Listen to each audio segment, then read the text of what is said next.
Assalam, assalam, assalam, assalam, assalam, assalam.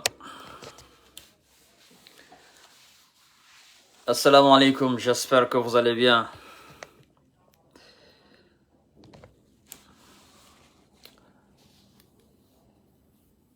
Partagez le live, dites aux gens que M. Kanté est en direct. Partagez le live au maximum. Dans tous les groupes possibles.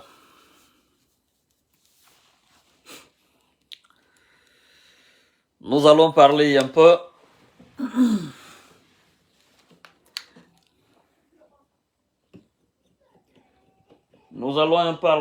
de l'actualité guinéenne. Donc je vous demande de partager humblement la vidéo. Oui, je vais bien, c'est juste que j'étais un peu occupé ces derniers jours-là. Voilà, sinon je vais bien. Magnifique, tout va bien, Mashallah. Ouais, merci beaucoup, monsieur. D'accord, merci infiniment. Alors les amis, partagez le live. Je vais parler un peu.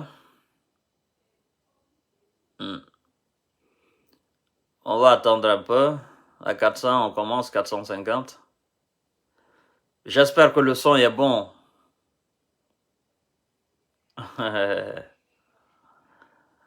Mohamed Bailo, oui, effectivement. Djoulabar, ouais.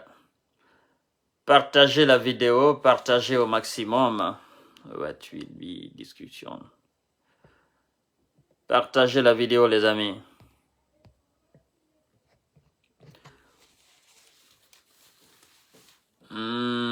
Bonsoir, monsieur Fama. Dis les beaux mots ce soir. Aïcha Zagor, comment allez-vous? Partagez le live. On a beaucoup à se dire ce soir. Hein? Ouais, donc installez-vous confortablement. Prenez une boisson et installez-vous confortablement. Voilà, nous avons beaucoup à se dire ce soir. Ouais. Ouais. Nous avons beaucoup à se dire ce soir.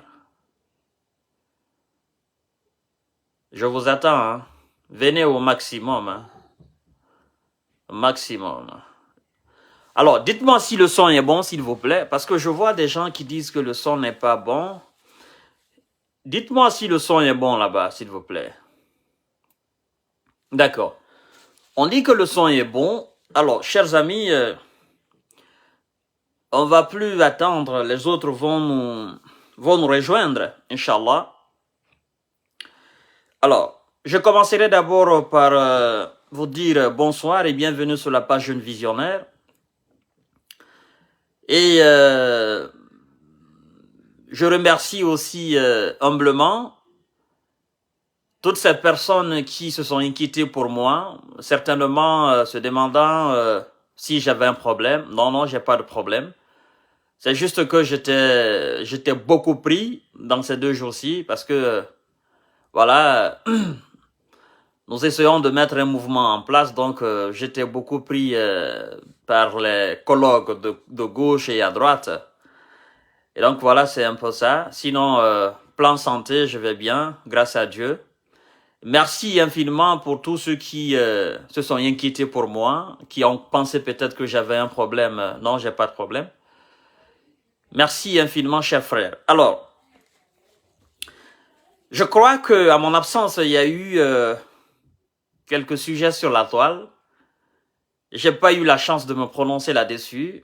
Et c'est pourquoi je vous dis que nous avons assez à se dire ce soir. C'est très important. Donc, je vous demande humblement de partager le live. Chers frères, vous savez,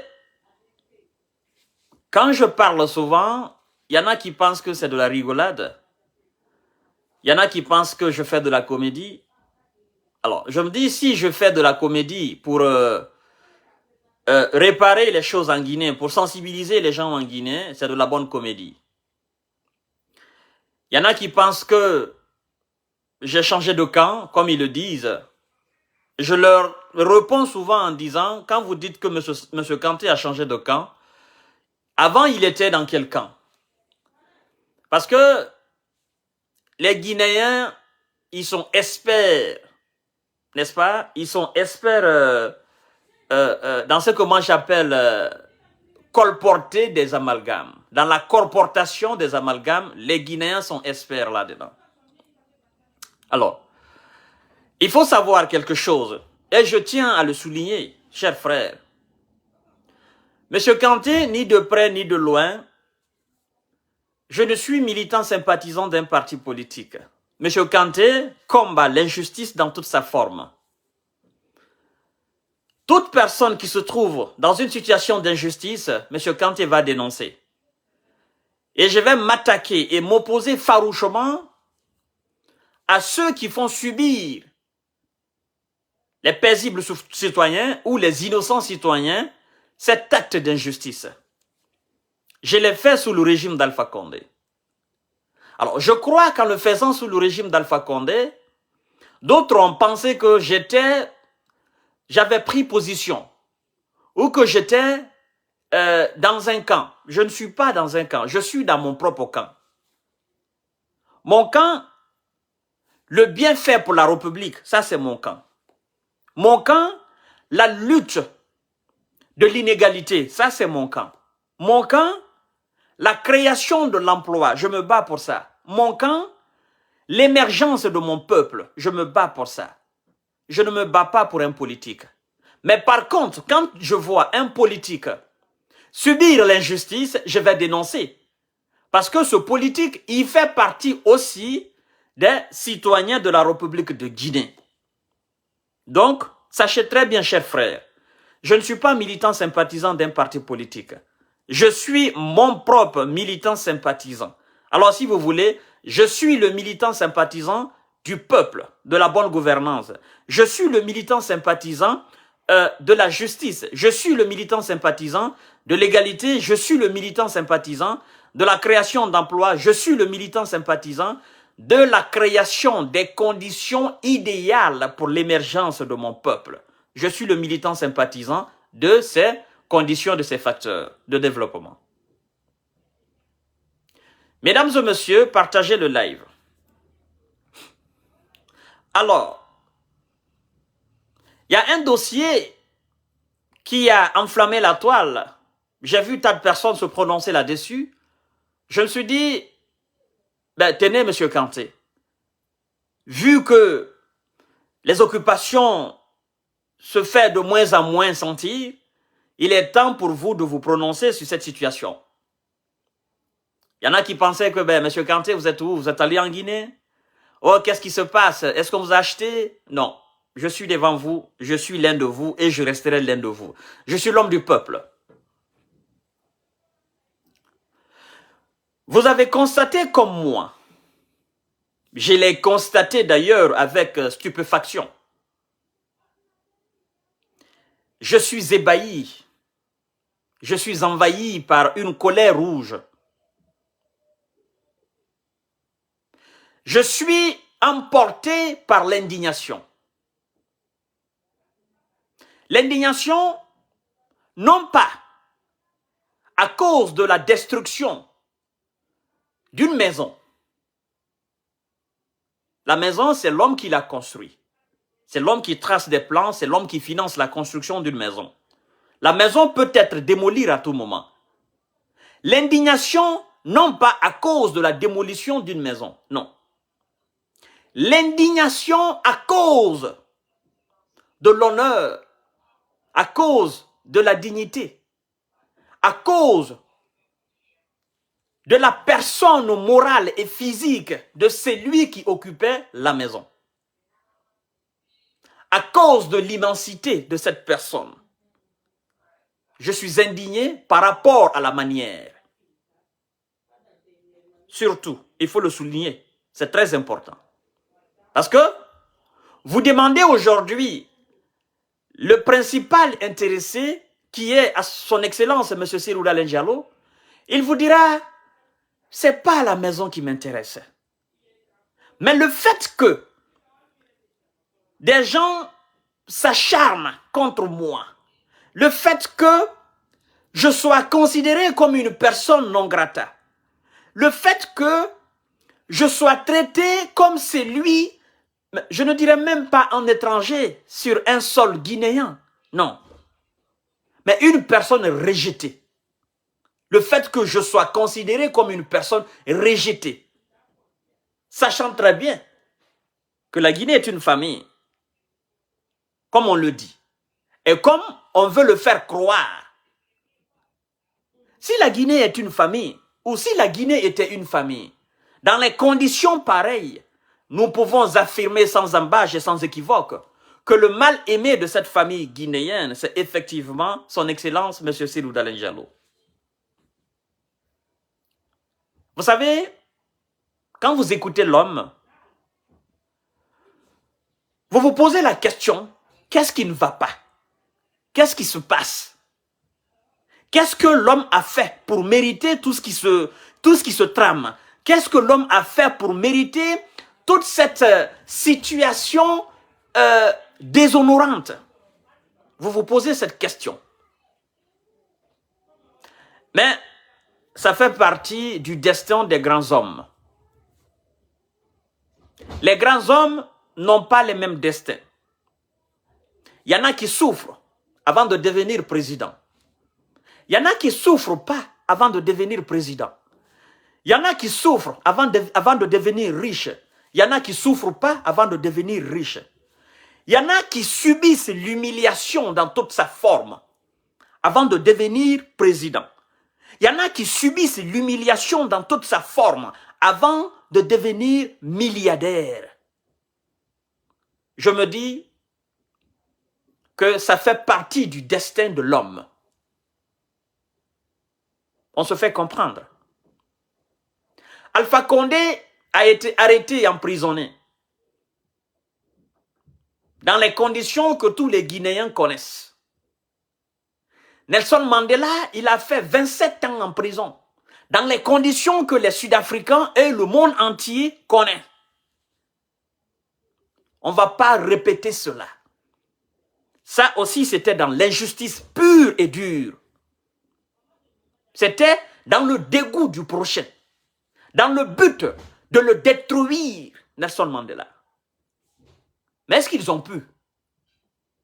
Ceux qui voulaient le détruire, ceux qui voulaient l'enterrer vivant, ceux qui voulaient effectivement finir avec sa personne physique et morale, est-ce qu'ils ont pu?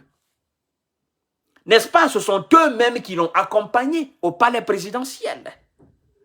De la prison à la présidence.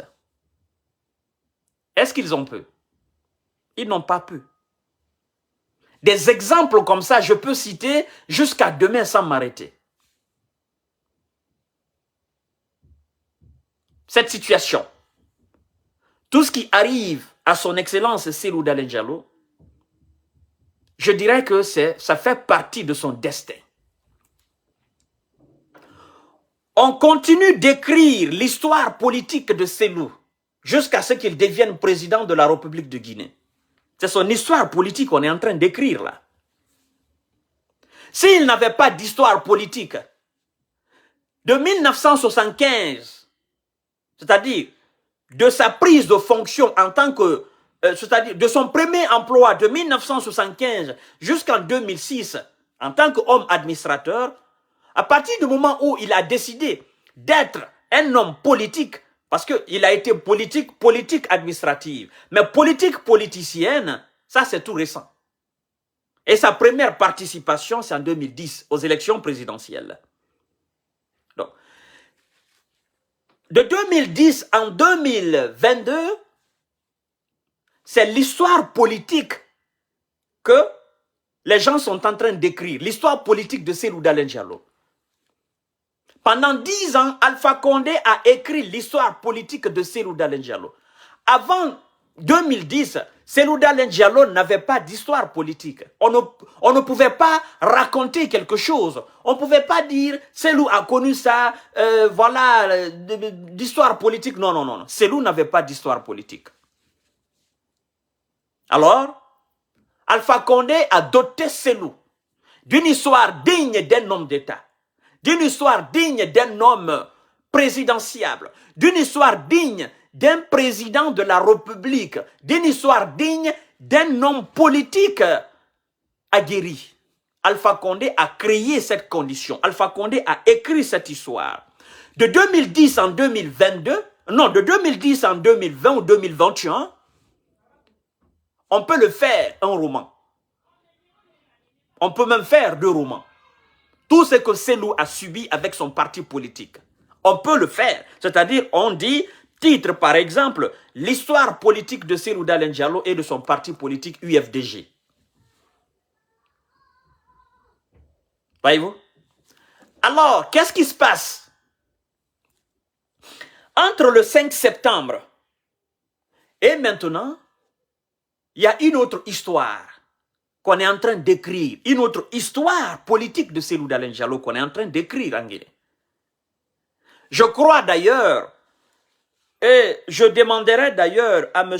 Thierno Monenembo, l'écrivain guinéen, je le suggère d'ailleurs, je le suggère cela. C'est un sujet. Il doit traiter, il doit écrire un roman là-dessus, l'histoire politique de Cellou Dalein Diallo. Très important. Il ne faudrait pas que on oublie cela. D'accord? Monsieur Thierno Monenembo, s'il vous plaît, vous pouvez en faire un roman. Avec tout le respect que j'ai pour vous. En faisant de l'histoire politique de Cellou un roman, je voudrais que vous le faites dans une impartialité irréprochable. Vous le faites aussi en vous débarrassant de l'émotion. Faites ce roman en considérant Cellou comme tout simplement un Guinéen et non un Peul, comme vous. C'est-à-dire, faites ce travail. C'est très important. Que les enfants de demain ou après-demain sachent qui il a été et qu'est-ce qu'il a subi. Alors, chers frères, nous avons vu que M. Cellou Dalein Diallo a été déguerpi de son domicile, tout comme M. Sidya Touré. Le 28 février passé, si j'ai bonne mémoire, parce que ça va vite aussi moi dans ma tête.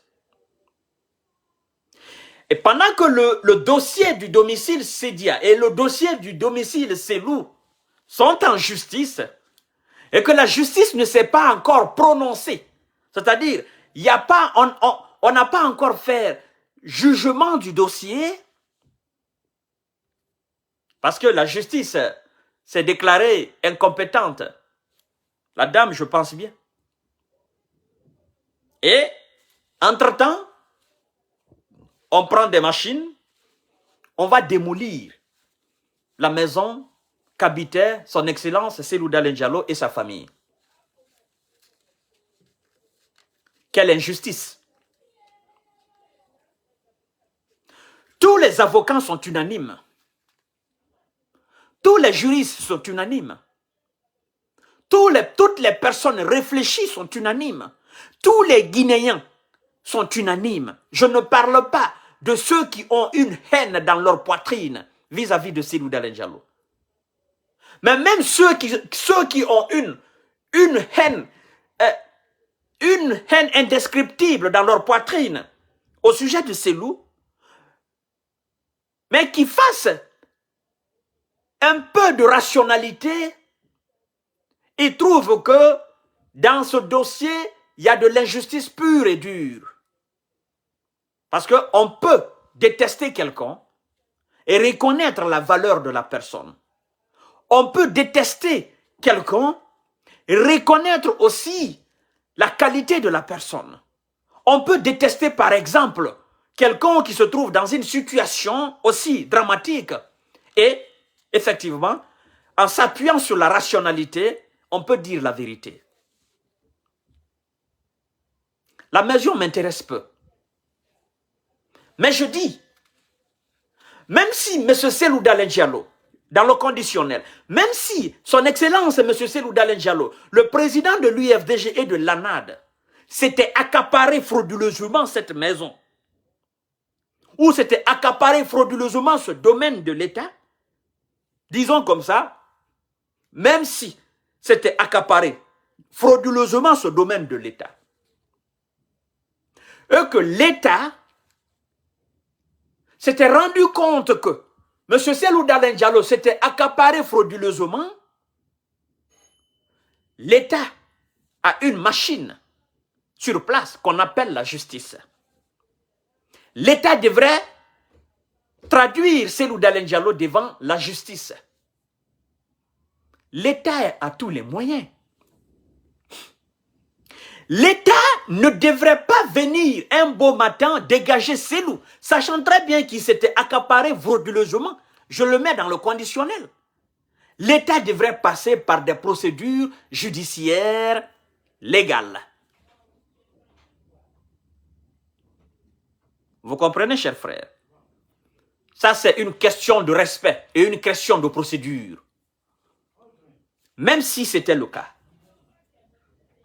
C'est-à-dire que la justice devrait démontrer par A plus B que M. Cellou Dalein Diallo s'était accaparé frauduleusement de ce domaine. Et la justice devrait tout simplement ordonner à Cellou Dalein Diallo de quitter les lieux d'ici telle date.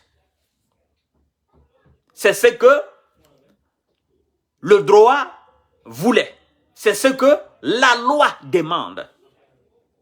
La Guinée est un pays qui se veut de droit et de loi.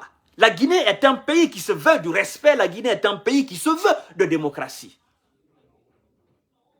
Chers frères, l'État n'a pas fait cela. Non. L'État a demandé à Cellou de sortir et a donné une date. Alors Cellou se demande, pourquoi l'État me demande de sortir de chez moi?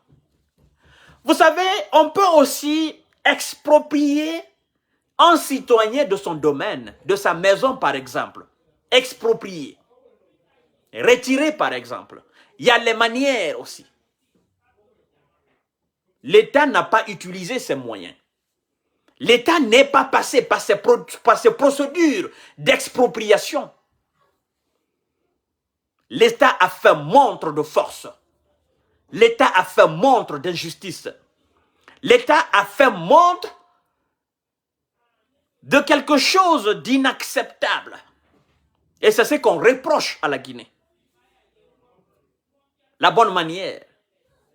C'est-à-dire, on travaille en Guinée, on fait comme si il n'y avait pas de loi en Guinée. On fait comme si il n'y avait pas de règles en Guinée. On fait comme si il n'y avait pas de justice en Guinée. Alors, quand nous autres, nous disons qu'il n'y a pas de justice en Guinée, je crois que les justiciers ne doivent pas se fâcher. Parce que tous ces hommes de loi savent ce que c'est que la loi et savent ce que c'est que l'application de la loi. On n'est pas passé par les bonnes manières. Et Cellou Dalein, à son tour, a saisi la justice par rapport à ce domicile. L'État est là. Le particulier, M. Cellou Dalein Diallo, est là, en justice. Alors, je crois que, même s'il fallait mentir, même s'il fallait passer par les moyens imaginaires possibles ou impossibles, pour effectivement montrer au peuple de Guinée que Cellou s'est accaparé de ce domaine de l'État, ça c'était beaucoup plus mieux. C'est-à-dire que la justice déclare, M. Cellou Dalein Diallo a perdu le procès. Pour ça, basta, on tourne la page et puis c'est fini. Alors que, voilà, nous sommes là maintenant, nous disons c'est l'injustice. Mais bon, on dit, écoute, la justice quand même a rendu une décision. Vous comprenez ce que je veux dire là? C'est-à-dire que on fasse le jugement, la justice par les moyens, la justice avec l'État derrière. Bon, on monte un faux dossier comme ça avec des faux arguments. On dit, bon, M. Cellou Dalein Diallo a perdu le procès. Bon, basta, on passe à autre chose. On le dit de quitter. On dit, oui, la justice a rendu un jugement. Cellou a perdu le procès. Ça, c'était beaucoup plus mieux. Même si c'était basé sur le mensonge. Que de faire la chose de la manière la plus inacceptable possible. On serait certainement là à crier l'injustice, l'injustice, l'injustice. Ça, c'était mieux. La justice n'a pas encore rendu justice. La justice n'est pas encore faite dans ce dossier. On prend les machines, on va détruire la maison. C'est-à-dire le sujet de justice. Le sujet de justice, c'est la maison. Alors, si le sujet est déjà détruit, qu'est-ce que la justice peut dire? La justice dira tout simplement, ben, le sujet n'est plus là. C'est-à-dire, le sujet qui faisait objet de justice n'est plus là. Bon, il y a plus, on fait plus de justice, c'est fini. Sachant aussi bien que on ne va pas dédommager ces loups. Écoutez, moi je pense que l'État a été quand même médiocre dans cette procédure. L'État a les moyens. Il suffit juste de demander ces loups. Excellence, on a besoin de votre domaine. Pour des causes tant. Réglez ça à l'amiable. Sidi Touré, on a besoin de votre domaine. Pour des causes tant. Réglez ça à l'amiable. Mais, chers frères, ce que vous ne comprenez pas, c'est ce que je vais vous dire maintenant. Derrière la démolition du domicile Cellou, il y a quelque chose qui se cache. La sauge qui se cache. Vous avez écouté l'audio d'Alpha Condé.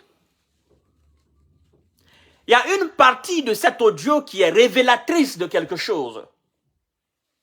Alpha Condé a dit, je me rappelle bien, je crois que c'est Cellou et ces gens qui vont le plus s'opposer au CNRD. Cellou et ces hommes qui vont le plus s'opposer au CNRD. S'opposer. Cellou ne va pas s'opposer au CNRD. Le CNRD n'est pas un parti politique.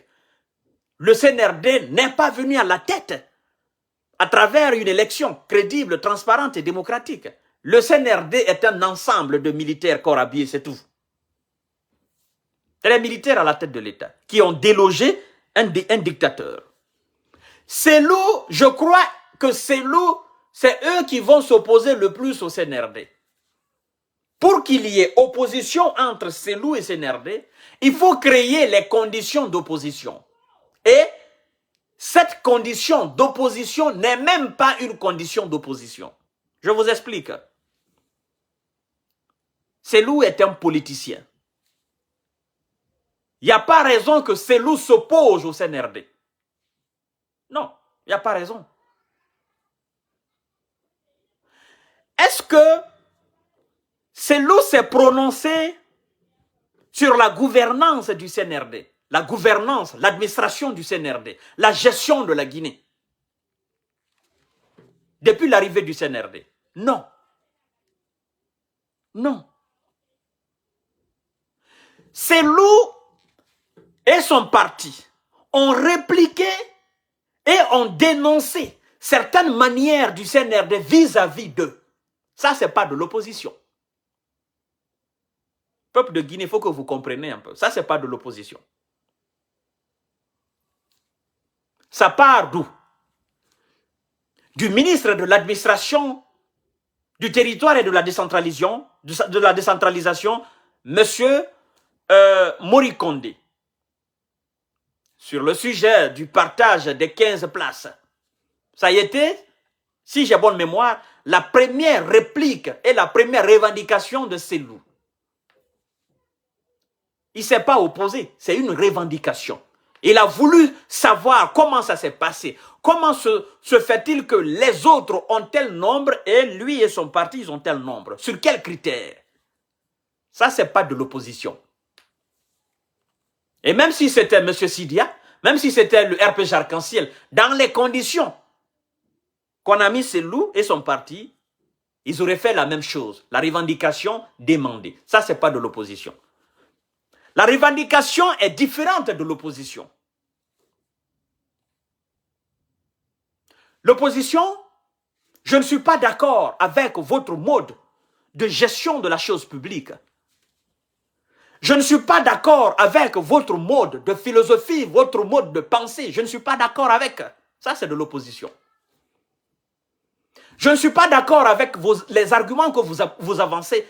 Mes arguments sont tant. Ok, il y a ça, c'est l'opposition. Mais la revendication, vous avez fait quelque chose. C'est-à-dire qui porte atteinte, soit à mon intégrité physique, ou soit à l'intégrité physique de mon parti, ou dû par exemple à un mauvais partage. Alors je revendique. Je ne suis pas d'accord. Je revendique parce que ça, je ne mérite pas ça. Pourquoi telle personne a ça, moi j'ai pas ça? Pourquoi c'est ça, dans cette situation, telle personne a ça, moi j'ai pas ça? Ça c'est de la revendication, chers frères. Première revendication de Selou. Et jusqu'à preuve contraire, on n'a pas apporté d'éléments crédibles sur lesquels ils se sont basés pour effectivement partager les 15 sièges.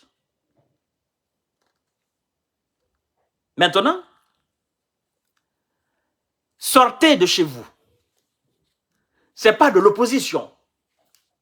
Ils ont revendiqué. C'est Sidia a revendiqué. Selou a revendiqué. Ils ont saisi la justice. Ça, ce n'est pas de l'opposition. Maintenant, qu'est-ce qui se passe?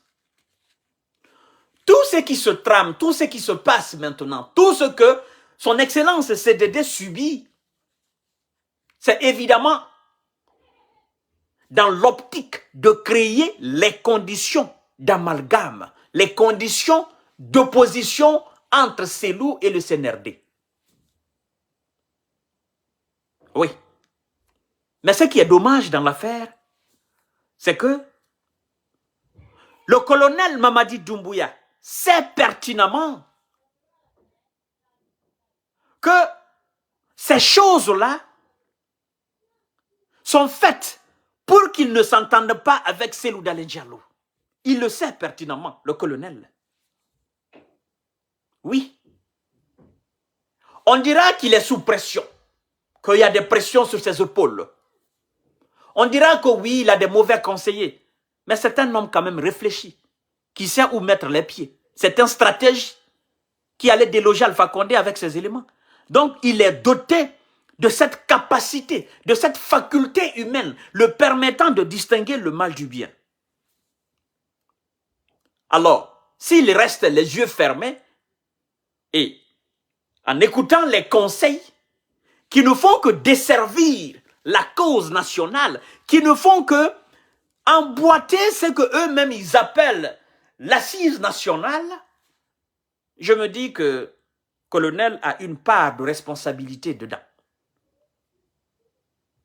S'il accepte, s'il est participatif, s'il absout, s'il ferme l'œil là-dessus, s'il ne dit rien et s'il ne fait rien pour empêcher cela, alors il éloigne de lui un fils digne de la Guinée.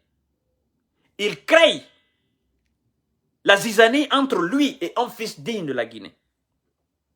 Il éloigne de lui quelqu'un qui est mieux écouté que lui. Parce que, il faut le dire, Selou Dalein Diallo est mieux, c'est-à-dire est mieux écouté que le colonel. Avec tout le respect que j'ai pour le colonel. Bien évidemment. Le colonel est venu quand? Colonel Mamadi Doumbouya est venu quand? Il est venu le 5 septembre. Alors, vous devez comprendre qu'entre Selou et le colonel, Selou est président d'un parti politique et d'une très grande alliance.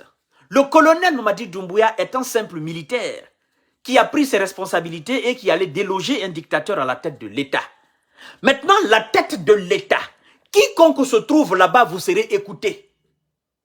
Même si c'est M. Kanté qui devient aujourd'hui président de la République, je serai écouté. Cela ne fait pas de moi l'homme le plus écouté de la Guinée. Non.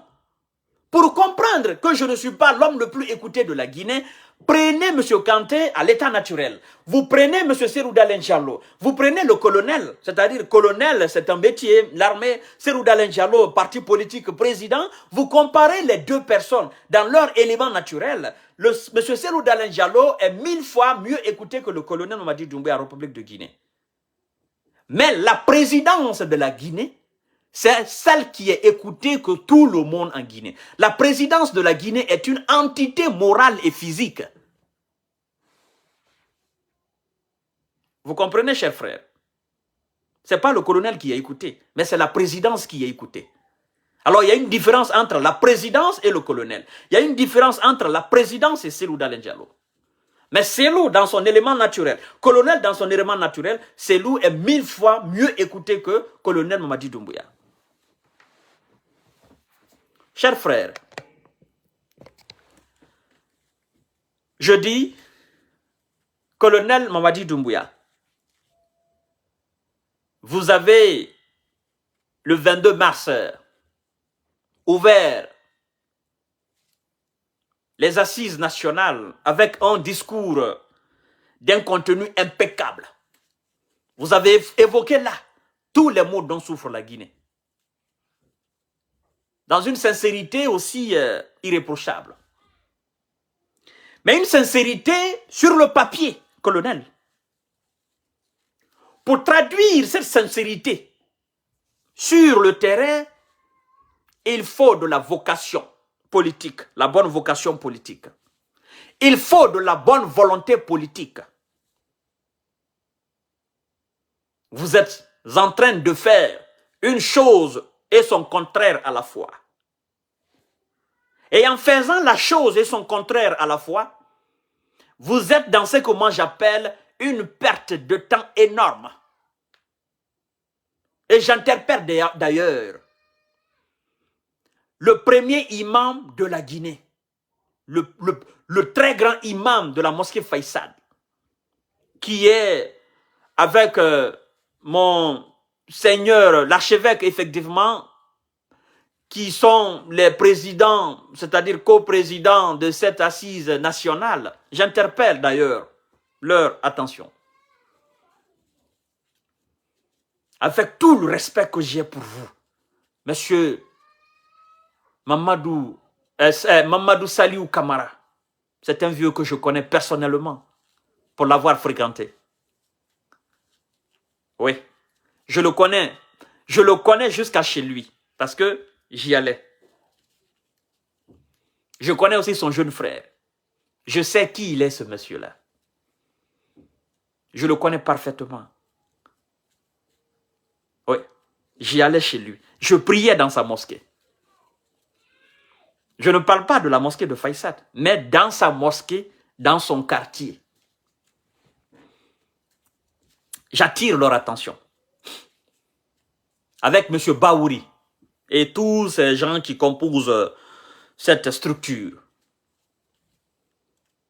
Avec tout le respect que j'ai pour vous, je dis, vous êtes en train de faire une chose et son contraire à la fois en Guinée. En Guinée, il n'y a pas de réconciliation en Guinée sans Seroudalen Diallo. Il n'y en a pas. Quand je dis Seroudalen Diallo, le mot Seroudalen Diallo ne s'arrête pas à la personne physique de Selou. Quand je dis Seroudalen Diallo, c'est tous ceux qui sont derrière Seroudalen Diallo. Tous ceux qui sont derrière Seroudalen Diallo. Entamer un travail de réconciliation, d'assises nationales, en marginalisant ces gens-là, vous faites un travail qui n'aboutira jamais. Vous êtes en train de nous faire tourner en rond. Vous faites un travail qui n'aura jamais de fruits. Je préfère vous le dire. Vous avez lancé l'assise nationale le 22 mars, si je ne me trompe pas. Et dans la foulée, le domicile litigieux de Cellou Dalein Diallo, on part détruire cela. Mamadou, le vieux Mamadou Saliou Kamara, premier imam de la mosquée Faïsal. Monsieur l'archevêque Vincent Kwa, voilà. Monsieur Baouri, vous qui composez cette structure, ouvrez les yeux. Vous savez, j'aime la profondeur. J'aime la profondeur. Je n'aime pas faire quelque chose pour que les gens disent que j'ai essayé. Ou les gens disent oui, il a fait. Non. Je veux être en paix avec ma conscience. Je veux faire un travail qui portera fruit. Je veux faire un travail qui aura un impact capital sur la vie de la cité. Colonel Mamadi Doumbouya, colonel Sadiba Koulibaly, colonel Bala Samoura, colonel Amara Kamara. Ce travail-là, c'est un faux travail. C'est un travail qui n'a pas de fond. Vous ne pouvez pas demander l'assise nationale et en continuant de créer les conditions d'une assise nationale, si je puisse me permettre, d'une assise nationale. Vous ne pouvez pas parler d'assise nationale en continuant à créer les conditions de division, les conditions de frustration, les conditions de déception, les conditions de désolation, les conditions d'illusion, les conditions de trahison. Les conditions de manque de vision. Vous savez, quand Ahmed Sékou Touré a dit que nous préférons la dignité ou la liberté dans la pauvreté à l'opulence, la richesse dans l'esclavage, je me dis, Ahmed Sékou Touré, en disant cela, dignité dans la pauvreté, vous parlez de quelle dignité et de quelle pauvreté? Richesse dans l'esclavage, vous parlez de quelle richesse et de quel esclavage? Parce que si je prends dignité dans la pauvreté, je dirais tout simplement que il n'y a pas de dignité dans la pauvreté. Et je dirais, quand vous dites nous préférons la dignité dans la pauvreté que la Guinée a, c'est une pauvreté qui a des facettes multiples. La Guinée est pauvre financièrement. La Guinée est pauvre humainement. La Guinée est pauvre mentalement. La Guinée est pauvre politiquement. La Guinée est pauvre volonté politiquement. La Guinée est pauvre socialement. La Guinée est pauvre culturellement. La Guinée est pauvre éthiquement. Et dans ces catégories de pauvreté, il n'y a pas de dignité, Ahmed Sékou Touré. La Guinée est un État pauvre sur tous les plans. La pauvreté ne se limite pas seulement aux moyens financiers. Un peuple pauvre sur tous ces plans est un peuple perdu et désemparé. Nous sommes pauvres socialement. Les Guinéens ne s'aiment pas. Et quand je dis les Guinéens ne s'aiment pas, ce verbe, c'est-à-dire cette phrase, les Guinéens ne s'aiment pas, c'est lui ou ceux qui ont créé cette condition, ceux qui continuent d'amplifier cette condition, ce sont les administrateurs. Ce sont eux qui doivent créer les conditions d'amour. Mais s'ils sont les premiers à créer les conditions de division, les conditions de haine, les conditions de dégoût, les conditions du dénigrement, les conditions de marginalisation, comment voulez-vous que sur le papier les Guinéens s'aiment? Les Guinéens ne peuvent pas s'aimer. Parce que vous manquez de vision. Parce que vous manquez de bonne volonté politique. Parce que vous faites mal ce qu'on doit bien faire. Alors, comme disait Voltaire, que le fait de faire mal ce qu'on doit bien faire, c'est une perte de temps énorme.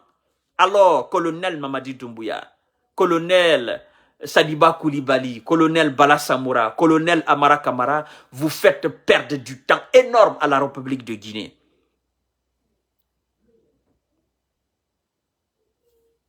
Sondez le cœur des Guinéens aujourd'hui. Je ne parle même pas de nous qui sommes sur la toile. Sondez le cœur des Guinéens. Vous comprendrez que ceux qui vous encouragent sur ce sens-là, la plupart d'entre eux,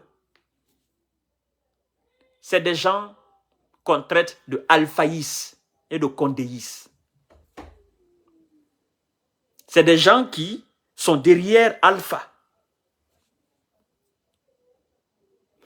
Votre travail ne devrait pas être un travail politisé.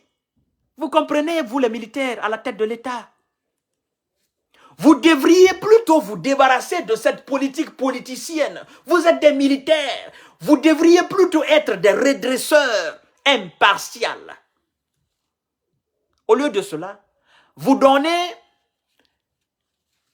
un sens politique, politicienne à votre travail. Vous restez, c'est-à-dire, vous vous laissez politiser. Vous laissez votre travail, votre élan politisé par des gens qui sont derrière vous et qui n'aiment pas la Guinée. Vous faites un semblant de travail d'homme de paix. C'est comme ça que je qualifie. De l'autre côté, vous dites, nous allons montrer notre force. Tout va très vite. Je vous le réitère encore. On ne peut pas réconcilier les Guinéens. On ne peut pas parler de réconciliation en Guinée en laissant le facteur X de cette réconciliation. En laissant le noyau central même de cette réconciliation, de cette assise nationale. Les 10 dernières années passées, il n'y a pas un Guinéen qui a souffert dans sa peau, dans son âme, du régime d'Alpha Condé, du régime administratif guinéen, que Cellou Dalein Diallo et ses militants, ses sympathisants. Il n'y en a pas. Et, qui puisait,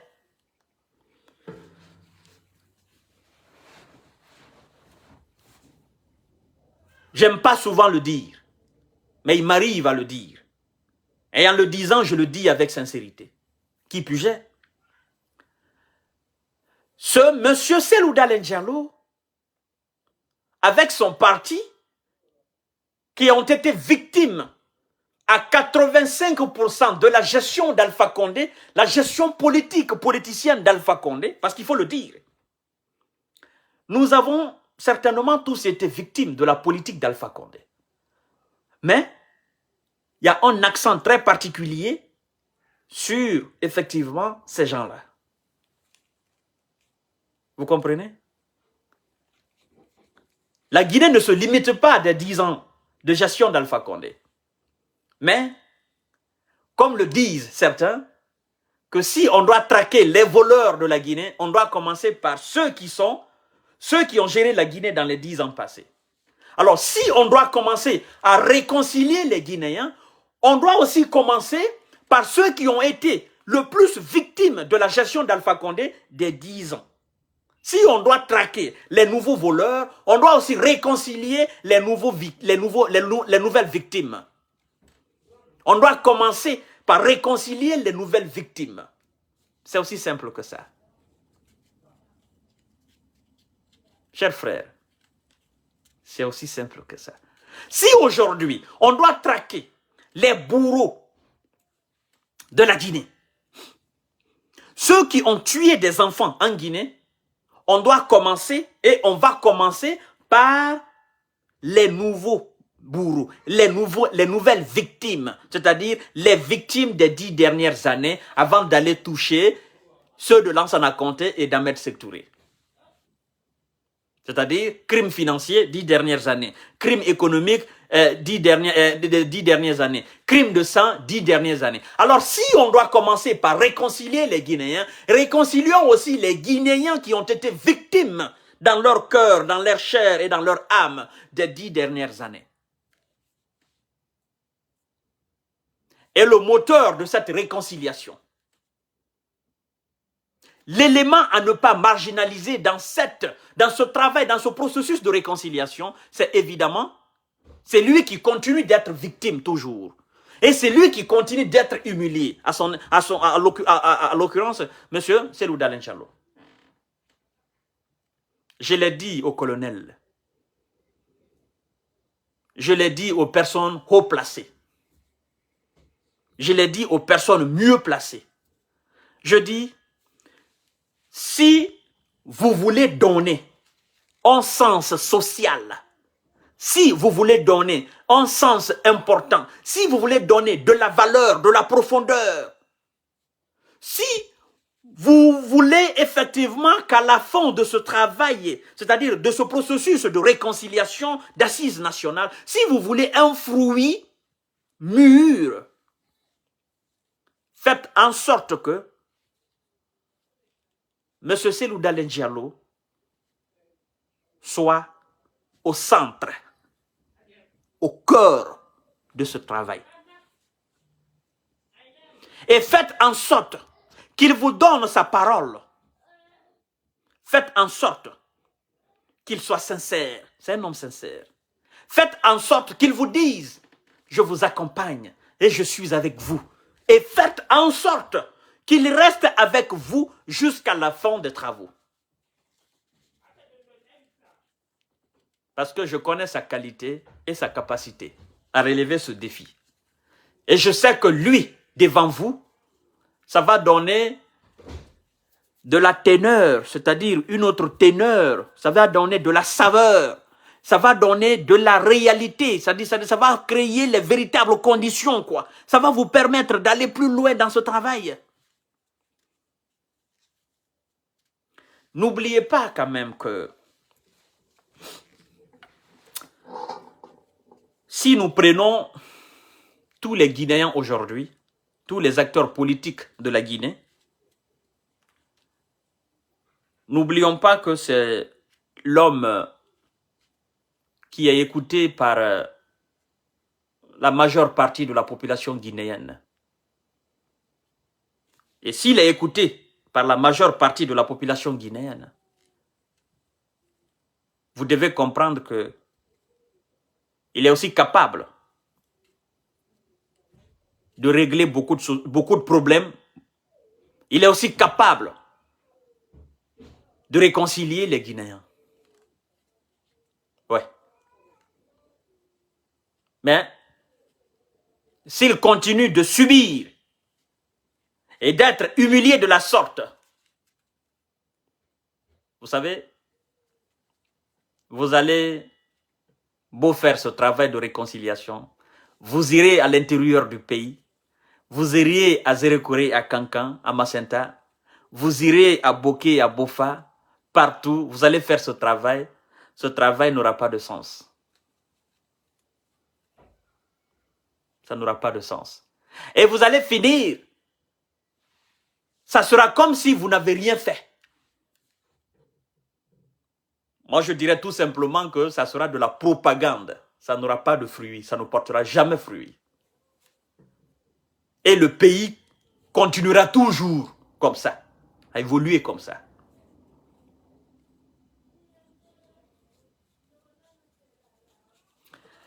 Colonel Mamadi Doumbouya, je m'adresse à vous cette fois-ci et maintenant pour la fin de mon live.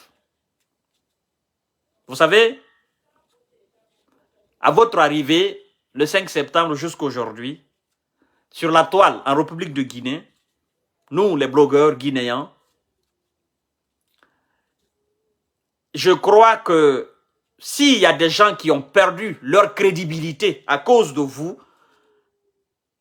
si je ne suis pas le premier, je ne serai pas quand même le deuxième. Ouais. À cause de vous, colonel. Ouais. Parce que je m'étais inscrit dans ce cadre d'accompagnement du CNRD.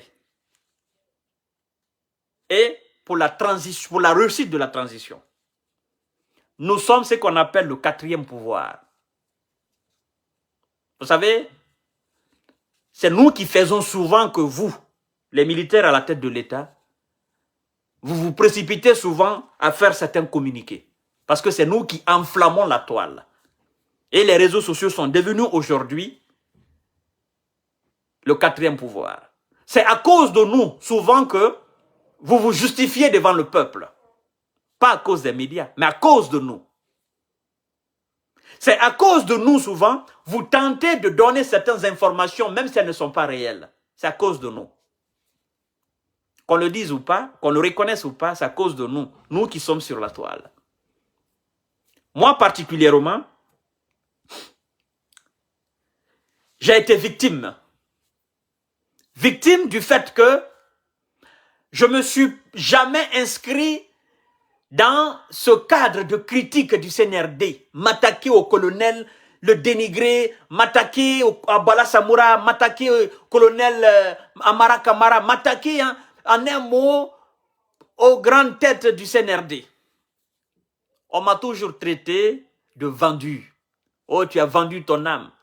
Oh, on te donne de l'argent. Oh, on te paye. Sans savoir ce que je fais dans l'ombre. Mais, je dois vous dire la vérité, colonel. Vous êtes en train de faire une chose et son contraire à la fois. Ça ne vous aide pas et ça ne vous aidera jamais. Je vous ai dit, et je vais encore réitérer cela. Parmi toutes les personnes qui vous entourent, ça c'est mon avis, je crois que votre bonne coopération avec Cellou Dalein Diallo vous sera 1000 fois plus serviable que la plupart des gens qui sont autour de vous. Mais puisque les gens qui sont autour de vous sont conscients de cela et savent que, en coopérant avec ce monsieur, eux, ils n'auront plus autre chose à vous dire.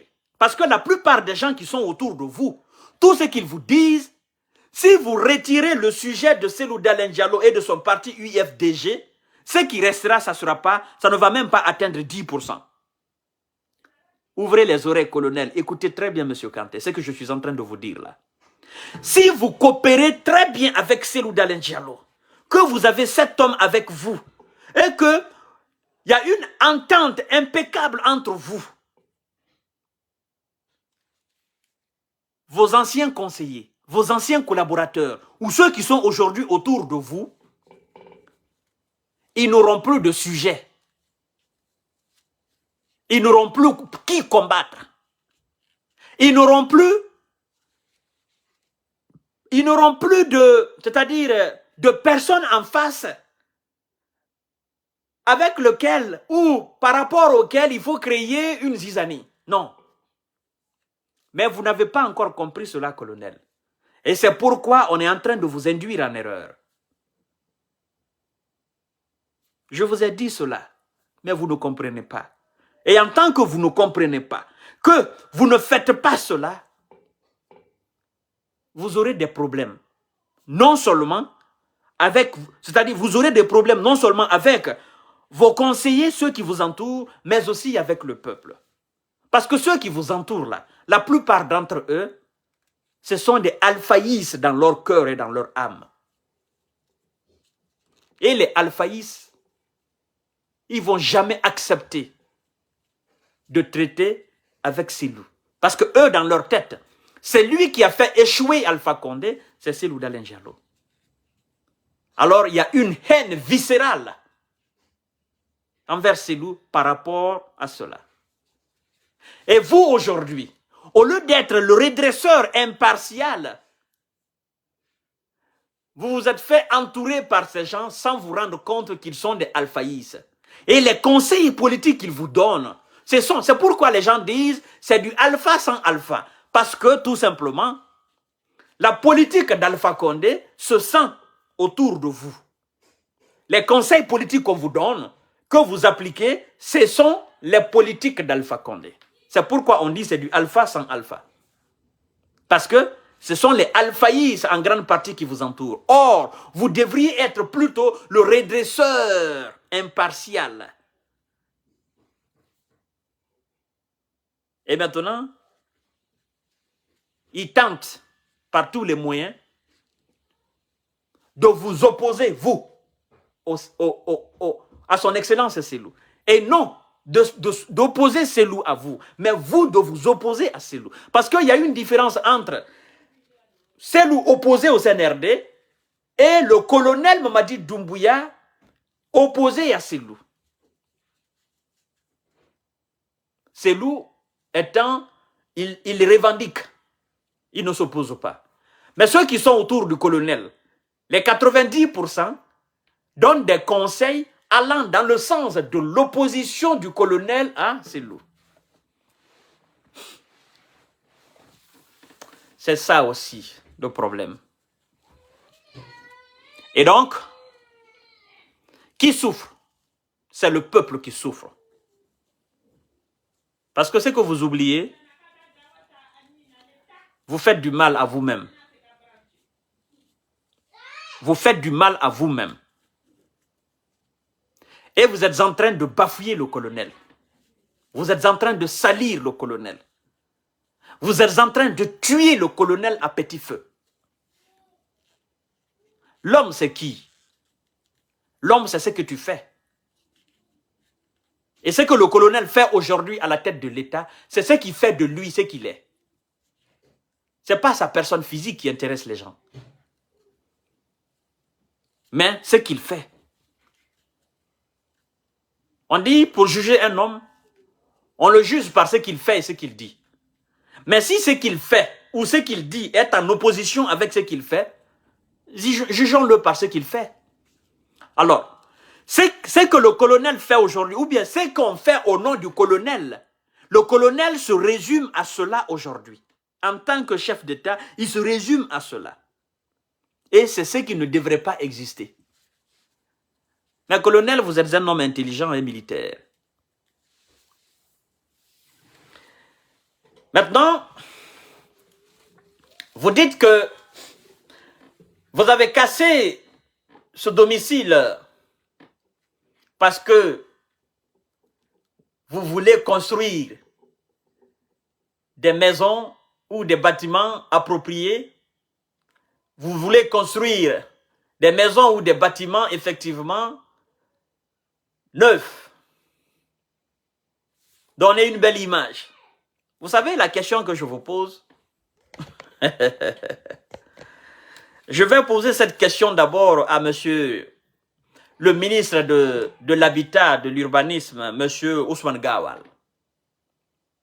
Monsieur Ousmane Gawal, depuis votre arrivée, vous avez fini combien de maisons sociales? Combien de maisons sociales, logements sociaux, depuis votre arrivée? Depuis votre arrivée, ce grand tribunal-là, vous avez dit que vous allez tout faire pour finir rapidement cela. On n'en parle même plus. Cette grande cour-là, où ces jugements des grands dossiers vont se tenir là, on n'en parle même plus. C'est quoi?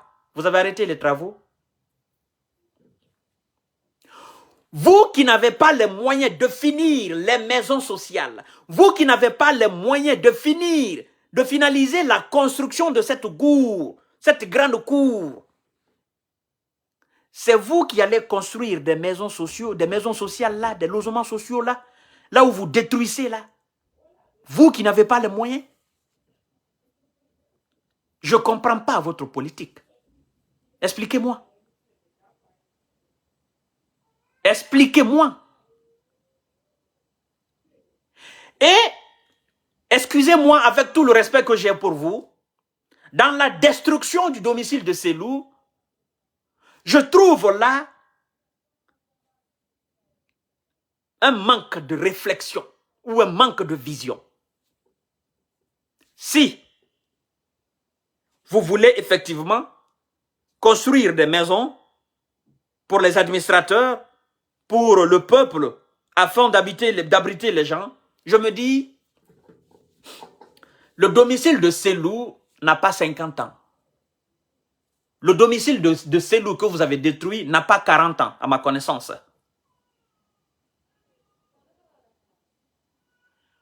Vous devriez plutôt rénover et abriter. C'est-à-dire, vous devriez plutôt rénover si vous vouliez. Vous devriez plutôt rénover et considérer cela comme une maison sociale. Au lieu de détruire. Parce que c'était quand même une belle maison. Vous avez manqué de réflexion, de vision. Ou bien vous vous êtes dit, ben en tant que cette maison est là, c'est polémique.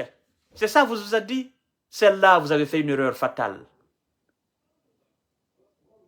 Vous avez fait un mal, certainement pour un bien, mais ce n'est pas un bien.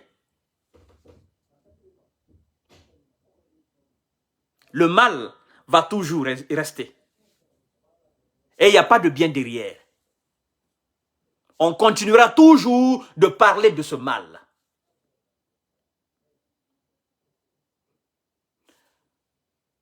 C'est-à-dire, vous vous donnez des tâches, vous vous donnez des ambitions et vous n'avez pas les moyens. Comme disait Lansana Kouyaté, que l'ambition dont on n'a pas la compétence est un crime. Vous vous donnez des ambitions, vous n'avez pas les moyens. Et qu'est-ce qui va se passer? Alors le peuple de Guinée attend à ce que vous alliez détruire la villa de Sidya Touré. Parce que vous avez donné ordre à ces deux personnes, deux personnalités, même jour pour les mêmes dates. Le peuple de Guinée attend que vous alliez aussi détruire la villa de Sidya pour dire nous allons reconstruire, ça ne répond plus aux normes. Le peuple attend. Parce que si vous ne détruisez pas cette villa de Sidya, l'injustice sera encore plus flagrante. Et votre travail sera encore plus nul. C'est aussi ça, la vérité. Vous comprendrez plus tard que vous avez fait une erreur fatale, une erreur monumentale. On attend que vous allez détruire la villa de Sidya. Ouais, c'est la vérité. Ce qui est dommage dans l'affaire, c'est que pendant que vous êtes en train de vous donner des tâches et vous n'avez pas les moyens, les organisations internationales se préparent à sanctionner la Guinée afin que vous puissiez donner une date pour la transition, pour l'organisation des élections. Voyez-vous? Alors, je vous fais un calcul très élémentaire, vous allez comprendre. Écoutez, vous avez pris des bulldozers, vous avez mis de l'essence dedans, vous avez pris des forces de l'ordre et de défense dans les pick-up, vous avez mis du carburant dedans, vous êtes partis, ils ont détruit. L'argent que vous avez pris pour mettre le carburant dans le bulldozer, pour mettre du carburant dans les pick-up de police et de gendarmes, si on fait le calcul de tous ces litres dans ces véhicules pour aller effectivement faire ce travail, et qu'on voie, ça représente quoi en argent liquide? On se dit, On a pris l'argent guinéen, le contribuable guinéen, pour aller faire du mal, quelque chose qui nous rapporte absolument rien. Et cet argent-là, on pouvait s'en servir effectivement pour faire autre chose. Ce sont des calculs comme ça que vous devez faire. Ne vous déplacez pas inutilement à aller faire un travail inutile.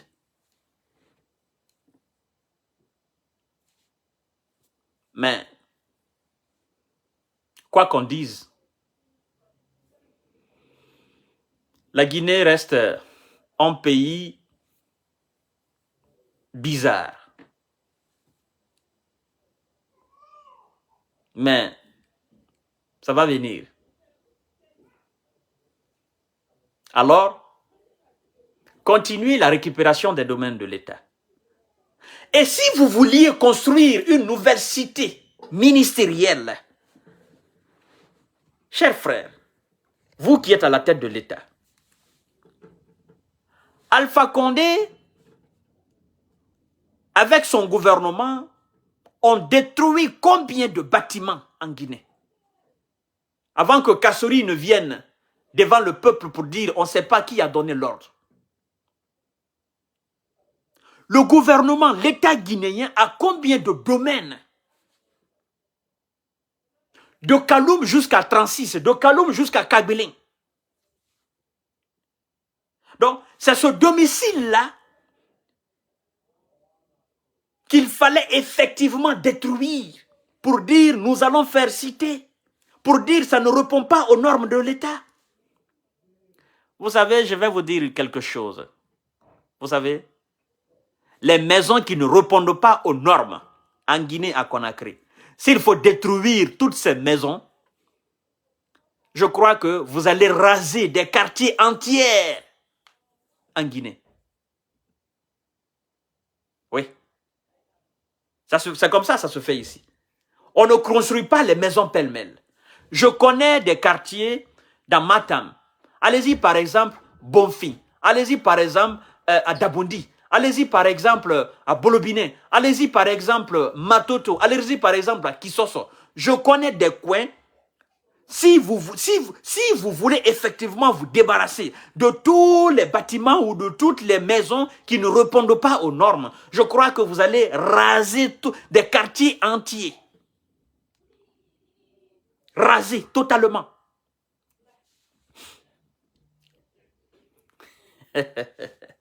Chers frères, tout ce que je peux dire au gouvernement, c'est de faire attention. Tout peut aller vite. Donnez un sens au travail que vous avez entamé. Ne faites pas les choses parce que vous êtes à la tête de l'État. La tête de l'État, ce n'est pas le domicile de quelqu'un. Personne n'a le titre foncier de la tête de l'État. Et vous savez que vous avez délogé quelqu'un qui se prenait aussi pour un demi-dieu. Donc, colonel Mamadi Doumbouya, prenez l'exemple sur toutes les personnes qui sont tombées le 5 septembre, qui étaient là le 4 septembre. Prenez l'exemple sur eux. Et réfléchissez, méditez là-dessus. Prenez l'exemple sur toutes les personnes qui étaient là la nuit du 4 septembre, qui a accouché le 5 septembre et qui sont tombées là. Faites ce qui est utile pour le peuple. N'agissez pas avec la haine. N'agissez pas avec des conseils des haineux. Faites ce qui est utile pour le peuple. Ce qui est utile. Il y en a tellement de choses utiles que le peuple a besoin que vous fassiez aujourd'hui, que vous n'avez même pas besoin de vous attaquer à ces domiciles-là. Faites ce qui est utile pour le peuple, colonel. Je vous le dis tout le temps. Le peuple a faim. Le peuple vit dans l'insécurité totale. Le peuple est malade. Le peuple n'a pas de route. Le peuple n'a pas d'eau. Le peuple n'a pas d'électricité. Le peuple n'a pas de centre de santé. Il n'y a pas d'hôpital de qualité. Faites ce qui est utile. Ne dépensez pas de l'argent dans des choses futiles qui n'ont aucune importance sur la République.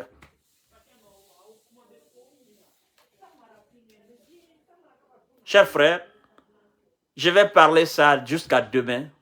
Je ne vais pas finir. Mon dernier mot, je dis au colonel, colonel, je vous ai dit, et je vais encore vous réitérer cela, pour donner un sens réel à ce travail de réconciliation, travailler main dans la main avec Cellou Dalein Diallo. C'est très important. Méditez sur ce que je vous dis. C'est très important. Colonel, pour la réussite de cette transition, je sais qu'il y a des gens qui vous disent « Oh non, ils ne sont pas les seuls Guinéens, nous sommes 13 millions. » Les 13 millions des Guinéens ne sont pas égaux. La preuve en est que vous, le colonel, vous n'êtes pas égal au colonel Amara Kamara qui est aux côtés de vous. Vous, le colonel, vous n'êtes pas égal aujourd'hui au colonel Bala Samoura. La preuve en est que vous, le colonel Omadi Doumbouya, vous n'êtes pas égal au colonel Sadiba Koulibaly. Les 13 millions de Guinéens ne sont pas égaux. La preuve en est que M. Kanté n'est pas égal à M. Cellou Dalein Diallo. La preuve en est que M. Cellou Dalein Diallo n'est pas égal à Dr Ousmane Kaba. La preuve en est que M. Cellou Dalein Diallo n'est pas égal à M. Lansana Kouyaté. Les 13 millions de Guinéens ne sont pas égaux. Quand Cellou s'arrête, qu'il parle, la portée de sa parole, c'est-à-dire, va très loin que la portée de la parole d'un Lansana Kouyaté. C'est-à-dire que vous mettez Cellou Sidia, tous ces acteurs-là, sur une même table. Vous dites parler. Quand ces gens-là parlent, la portée de la parole de Cellou va beaucoup plus loin que tous ces gens-là. C'est pourquoi je vous dis, les 13 millions de Guinéens ou 15 millions de Guinéens ne sont pas égaux. Travaillez avec les bonnes personnes.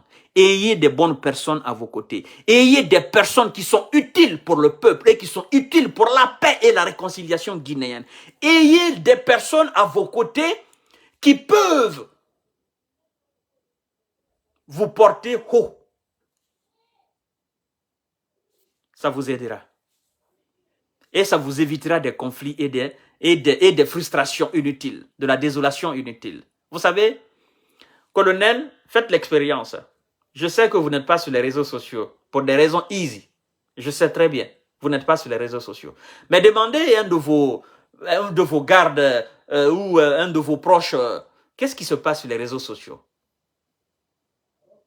D'accord? Je sais que vous écoutez quelques-uns parmi nous. Je sais très bien. Je sais que vous-même, vous n'êtes pas sur les réseaux sociaux, mais des gens autour de vous sont sur les réseaux sociaux. Demandez-les qu'est-ce qui se passe.